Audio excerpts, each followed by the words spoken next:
جہاں جہاں ہیں امام باڑے تشریف لے آئے، مجلس شروع ہو رہی ہے۔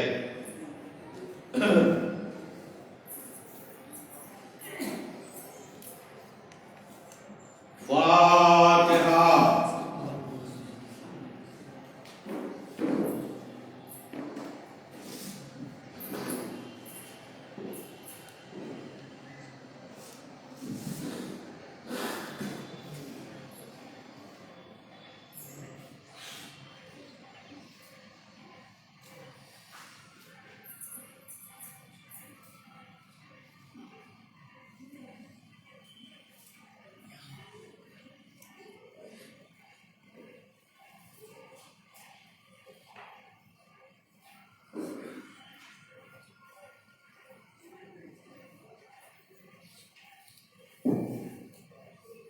آپ تمام حضرات سے گزارش ہے، ایک سورہ فاتحہ امام مہدی بیگم مرحومہ اور سید علی سجاد صاحب مرحوم اور سید علی اسد صاحب مرحوم کے نام میں سورہ فاتحہ پڑھ چکا ہوں۔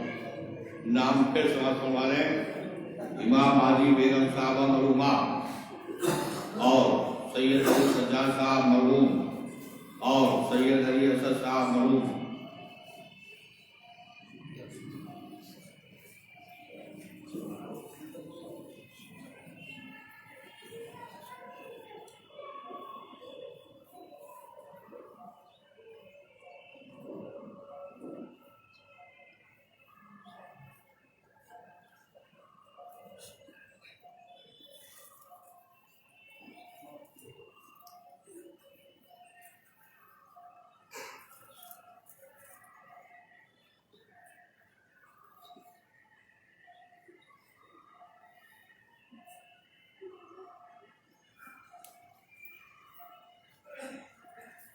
اور ایک سورہ فاتحہ کی رحمت ہے شہر بانو مرحومہ اور شاہدہ بانو مرحومہ کے نام میں سورہ فاتحہ پڑھ۔ شہر بانو مرحومہ، شاہدہ بانو مرحومہ۔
ایک سلوات پڑھے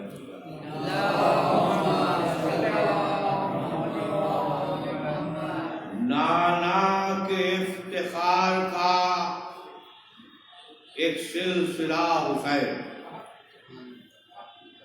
نانا کے افتخار کا ایک سلسلہ حسین، صلی علی رسول ہے، صلی علی حسین، صلی علی رسول ہے، صلی علی حسین۔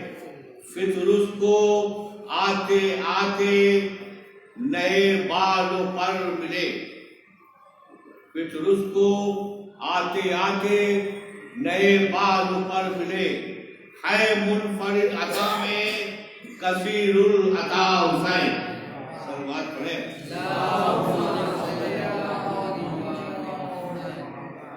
یہ مجلس مرحومین کے لیے مومنہ اور مومن لہذا گزار آپ غلام ہے کہ لے گئی بھائی کے پیغام کو گھر گھر زینب،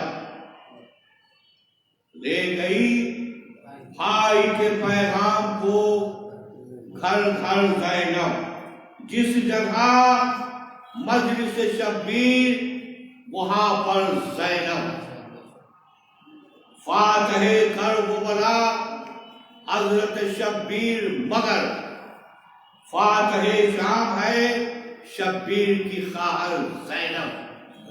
سلوات پڑھے۔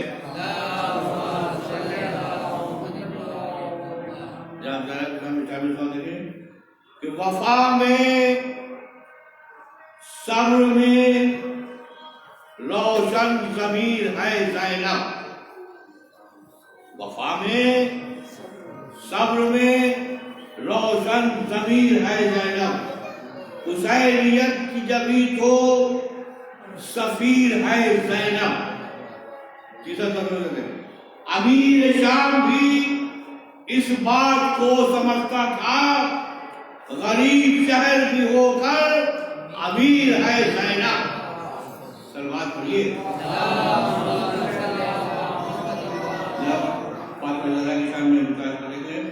کہ فرماتے ہیں نبی میرا جلوہ ہے فاطمہ، فرماتے ہیں نبی میرا جلوہ ہے فاطمہ، میں آفتاب ہوں تو اجالا ہے فاطمہ، میں آفتاب ہوں تو اجالا ہے فاطمہ، اس کا طواف عصمت مریم نہ کیوں کرے، اس کا طواف عصمت مریم نہ کیوں کرے، لگتے ملے خدیجہ کبریٰ ہے فاطمہ۔ سلوات پڑھے۔ میں کیا بتاؤں دوستو کہ کیا ہے فاطمہ، میں کیا بتاؤں دوستو کہ کیا ہے فاطمہ، بس یوں سمجھ لے ام ابیہا ہے فاطمہ، بس یوں سمجھ لے ام ابیہا ہے فاطمہ۔ اے غاصبو جو مانگتے دے دیتی خود فدق، تم جانتے تھے بنت خدیجہ ہے فاطمہ، تم جانتے تھے بنت خدیجہ ہے فاطمہ۔ ایک سلوات پڑھے آپ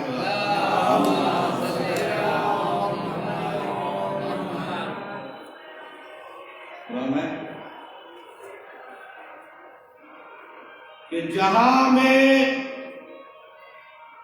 صبر کا پیکر ملے تو لے آؤ،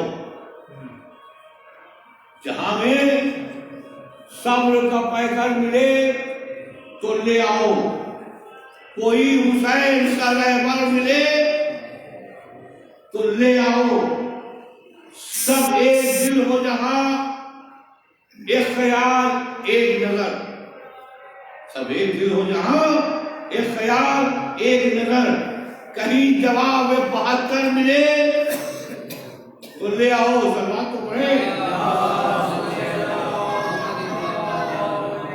خدا کی راہ میں سب کچھ لٹا دیا جس نے، خدا کی راہ میں سب کچھ لٹا دیا جس نے، حسین جیسا تونگر ملے تو لے آؤ، ہر ایک فرد شہادت کا مرتبہ پائے، ہر ایک فرد شہادت کا مرتبہ پائے، جہاں میں ایسا کوئی گھر ملے۔ ایک سلوات پڑھیں۔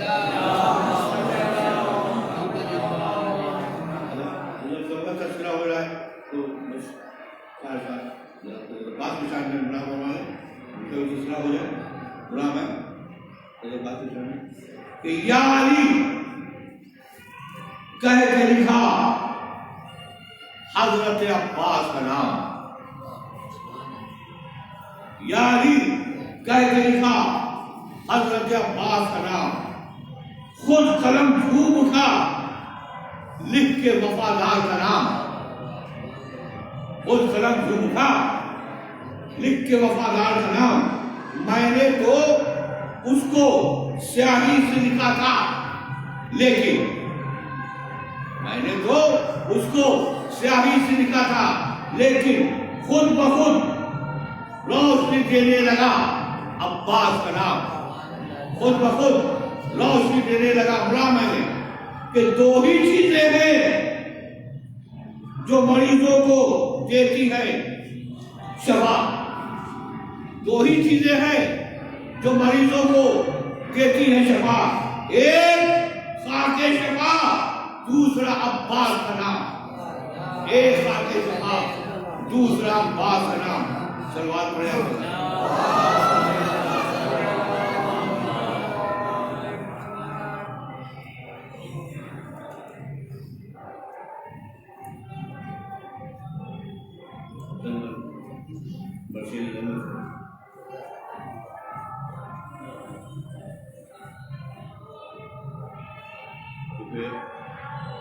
مجلسی مرمین کی ہے، لہذا یہ مرثیہ 14 معصومین کے سلسلے میں کہا گیا۔ سبوں کا تذکرہ ہے لیکن جیسا وقت رہے گا اس گنجائش مولانا آ جائے گا۔ اس سلسلے میں مرثیہ چل رہا ہے، ایک سوال کا سہارا جا پڑا۔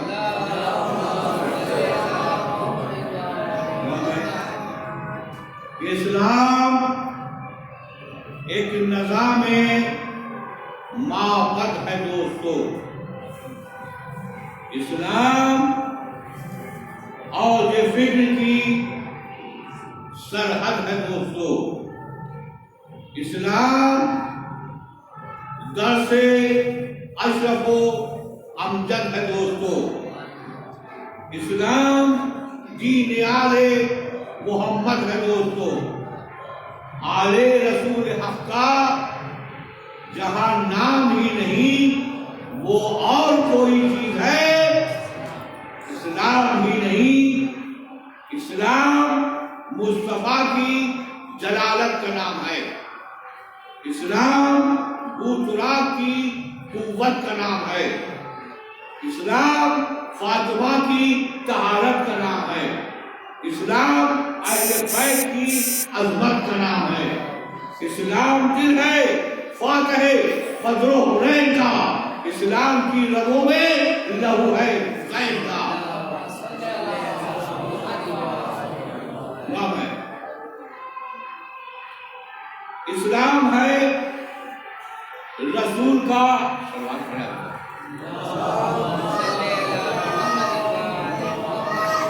اسلام ہے رسول کا فرمان دوستو، اسلام ہے حیات کا عنوان دوستو، جب تک ہے ربط عطرت و قرآن دوستو، کرتا رہے گا وقت یہ اعلان دوستو، خالق ہے جو جہاں میں سپیدو سیاہ تھا، قانون بھی چلے گا اسی بادشاہ تھا، انسانیت کی جان ہے قرآن و اہل بیت، دین خدا کی جان ہے قرآن و اہل بیت، خالق کے ترجمان ہے قرآن و اہل بیت، اللہ کی زبان ہے قرآن و اہل بیت، میزان حق میں قول و عمل بولنے لگے، یہ ہو گیا خاموش تو وہ بولنے لگے۔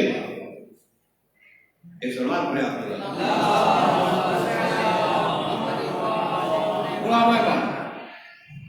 دیکھیے مسیح میں معصومین میں کہا گیا ہے، خاص طور پر یہ شروع سے دین کو مٹانے کی کوشش کیا، رسول اللہ کا مسئلہ ہے، اب وہ سلسلہ رہا کہ اب رسول اللہ کے آگے بڑھ جائے تو دین ختم بنا لیا، اب وہ ان کو صحیح کرنے تو یہ سلسلہ اپنے چھوٹے ہم رہا اسلام آج بھی قائم ہے، مٹانے والے خود مٹ گئے، اسی کو سلمان پڑا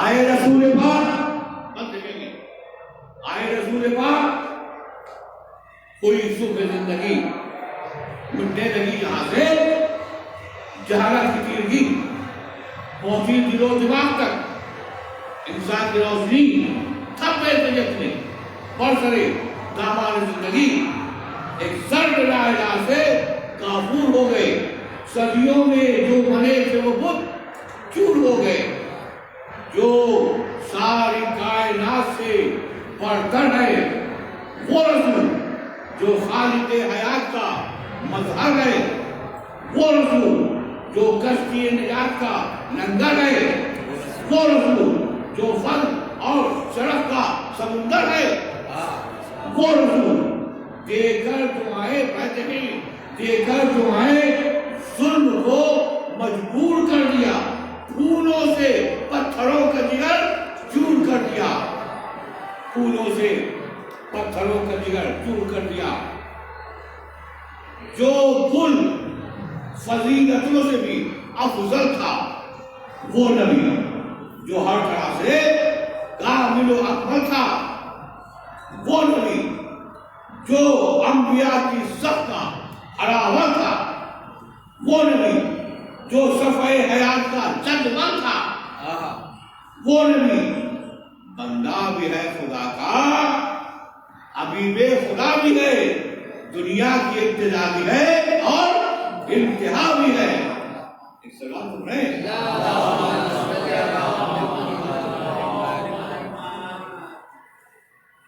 ڈاکٹر تجوید کی رسم مٹا دی رسول نے، بنیاد ظلم و جور ہلا دی رسول نے، ہر دور ہر صدی کو سزا دی رسول نے، باطل کے گھر میں آگ لگا دی رسول نے، مثل خلیل ظلم کو بیکار کر دیا، بغض حسد کی آگ کو گلزار کر دیا، اٹھتی نہ تھی کہیں کسی بے پیر کی صلاح، گم ہو گئی تھی خنجر و شمشیر کی صلاح، قدموں میں دب کے رہ گئی زنجیر کی صلاح، پھیلی ہوئی تھی نعرہ تکبیر کی صلاح، آواز دب کے رہ گئی، ہر روز زیادی گونجی صدا جو اشہد ان لا الہ کی سلوات پڑھیں۔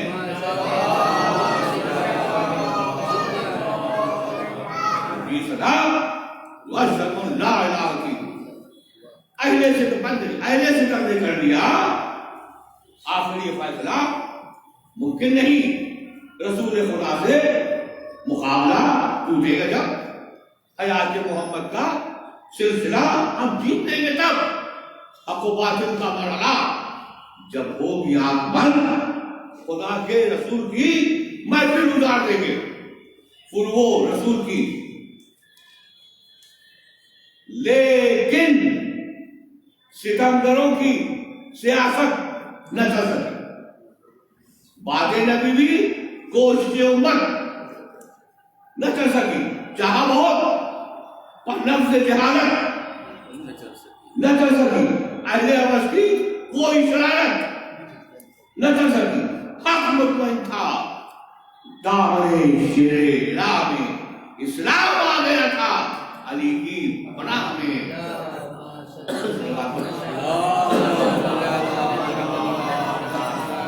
بھائی مولا علی کا ذکر آ گیا،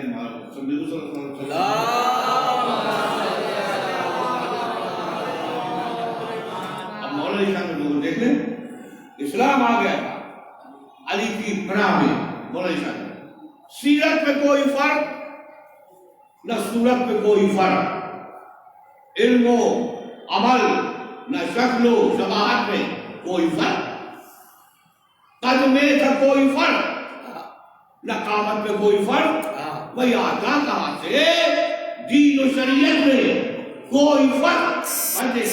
کہنا پڑا خدا قدورت کو یاد میں موجود ہے رسول علی کے لباس میں. سلوات پڑھیے.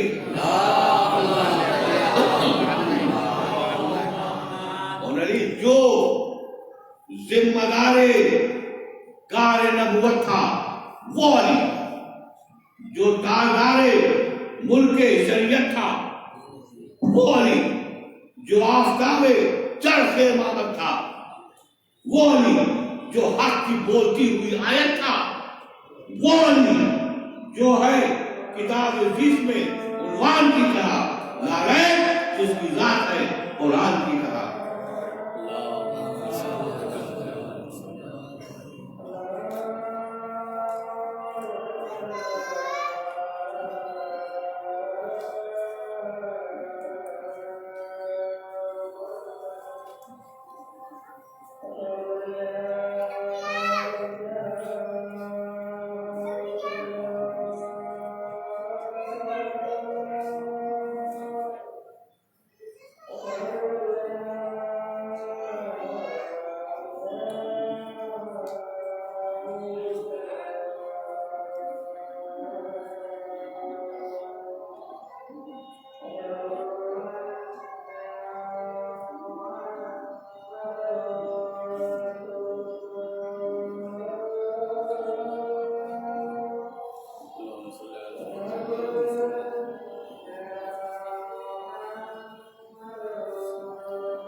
دشمن کے حق میں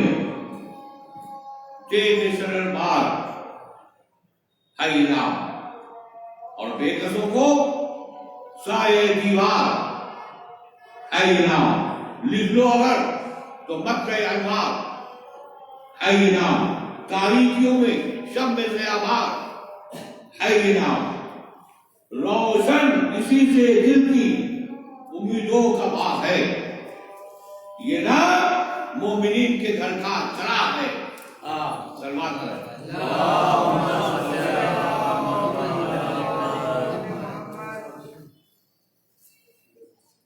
یہ نام مومنین کے گھر کا چراغ ہے.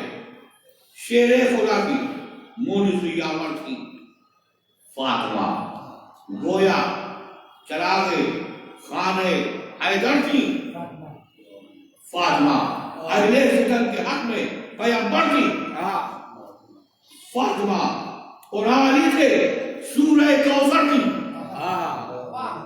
فاطمہ. بیٹھے گئے دیکھا جو عظمتوں کا مینارہ زمین پر اترا ہے آسمان سے ستارہ. سلوات پڑھے. دربار میں جو زور خطابت دکھا دیا، ارباب ظلم و جور کو پیچھے ہٹا دیا، غم کا چراغ راہ عمل میں جلا دیا. بازی ہے کون؟ باغ فطرت نے بتا دیا. باغ فطرت نے بتا دیا. اشکوں سے گرد چہرہ اسلام صاف کی، اشکوں سے گرد چہرہ اسلام صاف کی، دنیا کو دے رہا ہے خبر انصاف کی۔ ایک سلوات پڑھیں۔ شیر خدا کی ذات کی، اسلام کا وقار کچھ کر سکے نہ دین خدا کا، ستم شار کرنے لگے شہادت مولا کا، انتظار بات علی بھی رک نہ سکا، حق کا کارواں یہ دیکھ کر عدو کے قدم ڈگمگا گئے، رخصت ہوئے علی تو حسن اٹھ کے آ گئے۔ سلوات پڑھیں۔ رخصت ہوئے علی تو حسن اٹھ کے آ گئے۔ امام حسن نشان میں 2 منٹ ہے خاص ہوگا کہ دین خدا کی ذات، امام حسن نشان خاص ہوگا، دین خدا کو دولت بیدار بخش دی، اہل وفا کو ایک نئی تلوار بخش دی، لفظ و بیان کو گرمی پیکار بخش دی، خاموشیوں کو تیز کی جھنکار بخش دی۔ اب پہ دیکھے توڑا غرور لشکر باطل شار کا، نوکے قلم سے کام لیا ذوالفقار کا، نوکے قلم سے کام لیا ذوالفقار کا۔ اہل حبس یہ عزم جمع دیکھتے رہے، خلق حسن کا ضرب گرا دیکھتے رہے، سنے حدیبیہ کا سما دیکھتے رہے، طرز رسول کون و مکان دیکھتے رہے۔ یہ سوچ کر نہیں ہدف پیچو تاب ہے، پردے میں مصطفیٰ کے رسالت باب ہے۔ سلوات میں صلح حسن کا دیکھئے اللہ رے جلال بیعت کا زکاة نہ لبے ظلم پر سوار، زہرے جگہ سے قبل ہوا فاطمہ کا لال لیکن نہ آیا دین محمد کا کچھ گوار۔ اٹھے حسن جہاں سے جو عظمت لیے ہوئے نکلے حسین نام شہادت لیے ہوئے، نکلے حسین نام شہادت لیے ہوئے۔ غور سے علامہ ہے جو آرزوئے حیدر و احمد ہے وہ حسین، جو وجہ افتخار ابو جہل ہے وہ حسین، جو عزم و صبر و ضبط کی سرحد ہے وہ حسین، جو دشت کربلا کا محمد ہے وہ حسین۔ ہمت نہیں اٹھانے کی فکر پلید کو پھینکا ہے اتنی دور، اٹھا کر یزید کو پھینکا ہے اتنی دور، اٹھا کر یزید کو۔ پہنے صداقتوں کا کفن آ گئے حسین، مثل چراغ جلوہ فکن آ گئے حسین، میدان بن کے حل فکن آ گئے حسین۔ جب ہو گئے شہید حسین آ گئے حسین، ارباب مکر و شر کی بحالی نہ ہو سکی، یعنی جگہ رسول کی خالی نہ ہو سکی، یعنی جگہ رسول کی خالی نہ ہو سکی۔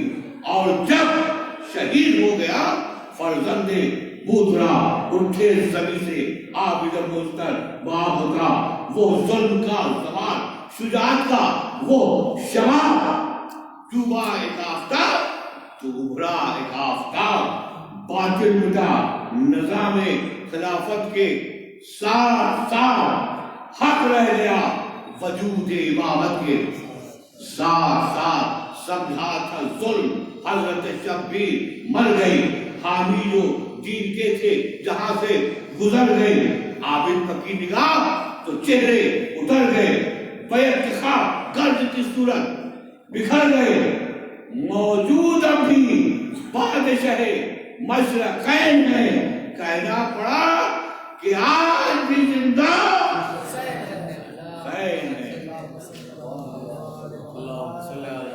کہنا پڑا کہ آج بھی زندہ حسین ہے۔